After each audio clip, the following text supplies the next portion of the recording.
धुळे जिल्हा हे देशाच्या हृदयस्थानी आहे आणि म्हणून उत्तरेकडनं येणारे, मध्य प्रदेश वगैरेकडनं येणारे, इकडे पश्चिमकडनं येणारे, गुजरातकडनं येणारे आणि नागपूर वगैरे सगळीकडनं येणारे लोकांचे 7 महामार्ग हे धुळे जिल्ह्याला येऊन भेटतात आणि म्हणून धुळे जिल्हा हे अत्यंत महत्त्वाचं स्ट्रॅटेजिक लोकेशनवर आहे। इथे बरेच अभ्यागत, बरेच पाहुणे, बरेच प्रवासी अधिकारी राज्याचे, केंद्राचे इथून प्रवास करत असतात आणि नॅशनल हायवे असल्यामुळे इथे राज्याचं अतिथीगृह असणं जिल्ह्याचं हे अत्यंत महत्त्वाचं आहे, क्रमप्राप्त आहे। त्याचा विचार करून आमचे सगळे लोकप्रतिनिधी आणि आमच्या सरकारच्या प्रयत्नाच्या माध्यमातून जवळपास एक ग्राउंड+2 अशा 3 मजली बिल्डिंग इथे निर्माण करण्याचं भूमिपूजन आज 1 मे महाराष्ट्र दिनी संपन्न झालं। त्याच्या माध्यमातून कॉन्फरन्स हॉल असतील,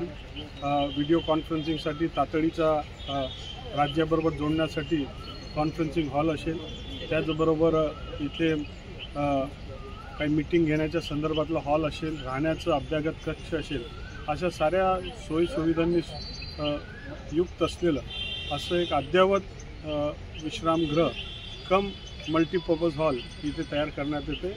या माध्यमातून जनतेची फार मोठी सेवा होऊ शकेल।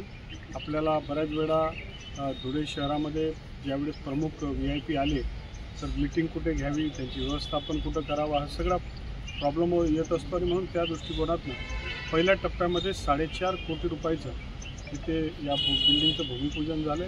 या माध्यमातून टप्प्याटप्प्याला निधी मिळत जाईल, अशा प्रकारची प्रगती होत जाईल। अपेक्षा ही की अत्यंत सुसज्ज, सुविध आणि पुढच्या दृष्टिकोनातून महत्त्वाचे, त्याच्यामध्ये लॅन आहे, वायफाय आहे, त्याच्या माध्यमातून कनेक्टिव्हिटी, साऱ्या व्यवस्था आहे, अशा साऱ्या गोष्टींची व्यवस्था ही धुळे जिल्ह्यासाठी करण्यात आली। अत्यंत आनंदाची बाब आहे। सातत्याने आमचं हे जे महायुतीचं सरकार आहे देवेंद्र फडणवीस साहेबांच्या नेतृत्वाखाली, आपण पाहतो की 4 दिशेने विकासाकडे वाटचाल चाललेली। महाराष्ट्राचा जो थोडासा 5-7 वर्षामध्ये मागे पडला होता, त्याला वेगाने पुढे घेऊन जाण्यासाठी हे सरकार काम करते।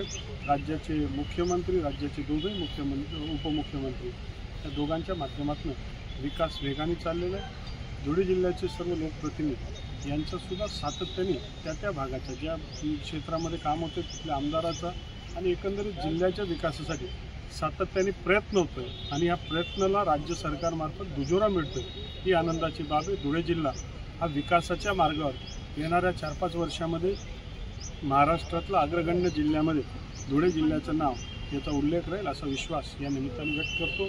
महाराष्ट्र दिनाच्या तमाम जिल्हावासियांना मी मनापासून आज महाराष्ट्र दिनाच्या शुभेच्छा देतो। धन्यवाद। जय हिंद, जय